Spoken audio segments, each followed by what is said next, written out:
كمي ملكي هوني እግዚአብሔር ይመስገን አዳሜ مسكنا خيب سعيو كنت شغلة فتوتي ብዙሓት ሸዓል ጽቡቕ ኣለኸ ያበይ تسمعلي إنها تليفون دولة الكهلة الكن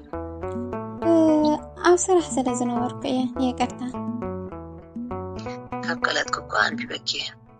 ግን ስለምንታይ ነብይነክ ተሓስብ ትችልና ያበይ ኣነ ንዓኻ ክረብሸካ ስለ ዘይደሊ እየ ተጨኒቐ ከጨናቐካ አይደልን እቲ ማዕበል ፈተና ድማ ብትዕግስቲ ክሓልፍ እየ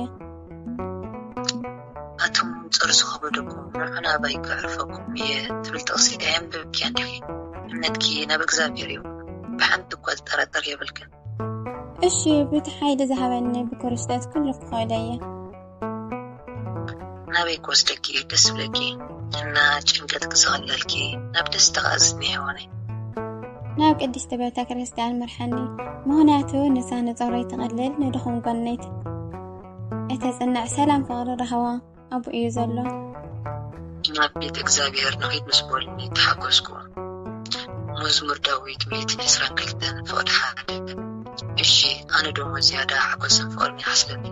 እና ትፈትውያ ጠቕሲ ካብ መጽሓፍ ቅዱስ ንገርኒ እሺ ያበይ ኣነ ደሞ ዝፈትዋ 119 ፍቕዲ 105 ቃልኻ ንእግረይ መብራህቲ መንገደይ ድማ ብርሃን እዩ ትብል ብጣዕሚ እየ ዝፈትዋ